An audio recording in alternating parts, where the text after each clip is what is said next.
Il arrive que des fois, lors d'une discussion entre amis, on se dit « Hey, obligé dès que le premier épisode de Keijo sort, j'en fais une critique juste pour le lol », et que ses amis en question n'oublient pas. Salut à tous, l'automne se poursuit et qui dit automne dit piscine, hein? Keijo est adapté d'un manga en cours de Daichi Sorayomi dont c'est à ce jour la seule et unique parution. L'anime est réalisé par le studio Xebec qui n'a pas fait grand chose de bon à relever ces dernières années. Bon, peut-être Ayore Nyaruko-san qui était sympa pour la première saison, mais le reste est plutôt moyen. Ils ont aussi fait Busolenkin ou Overdrive il y a quelques années.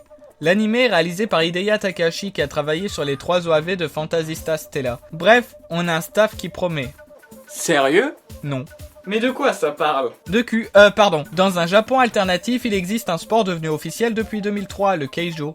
Dans celui-ci, les participants se placent sur des plateformes aquatiques. Le but y est de faire tomber dans l'eau son adversaire en utilisant uniquement son fessier ou sa poitrine. Mais quel concept novateur et prometteur! Nozomi Kaminashi est une lycéenne qui souhaite se consacrer à celui-ci après avoir obtenu son diplôme de lycée. Elle est issue d'une famille pauvre. Chose qu'on nous montre pas vraiment. Bah ouais, on n'a pas de temps à perdre à créer un contexte social et un début de psychologie au personnage principal. Ce que les spectateurs veulent voir, c'est du face à face.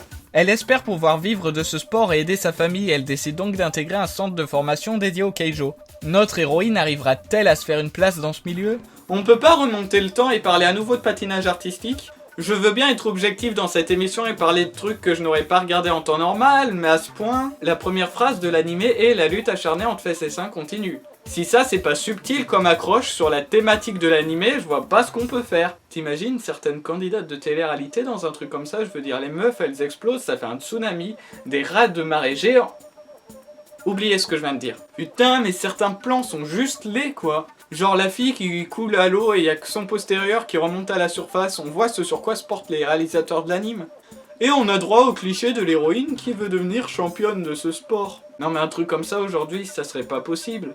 Sauf si sa mère lui disait souvent quand elle était petite, à l'avenir t'as intérêt à bouger ton cul et à trouver un travail. L'opening est dégueulasse, je trouve qu'il sature grave côté musique. En fait, il est représentatif de l'animation qui est tout à fait moisie, avec des plans qui ne respectent pas du tout l'anatomie humaine. Genre il y a des plans où les personnages, on a l'impression qu'ils ont dû se faire retirer des côtes, tellement elles sont morphologiquement impossibles à faire comme position. Bon, on va pas tergiverser longtemps, ce n'est pas un animé que je vais regarder. Déjà, le premier épisode, je n'étais pas motivé. C'est un pari qui m'a fait faire cette critique.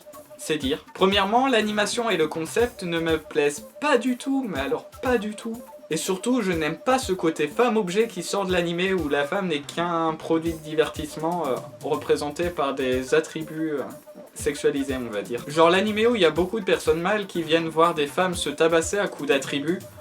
Non mais respectez la femme. Tiens, voir tout ça, ça me motive à faire un jour un tout savoir sur le manga lié à la représentation des femmes dans certains animés. Ça serait intéressant. Je ne suis pas du tout le public que vise cet animé, qui est fait probablement pour des obsédés. Après, certains peuvent aimer le côté sportif.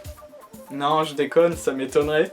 Donc voilà, je suis pas très convaincu de ce premier épisode qui me donne pas envie de voir s'il y aura un message caché derrière dans les épisodes postérieurs. Et toi, t'en as pensé quoi de ce début de Keijo? Mets ton avis en commentaire afin qu'on en discute. Sur ce, je vous aime et je vous dis à la prochaine.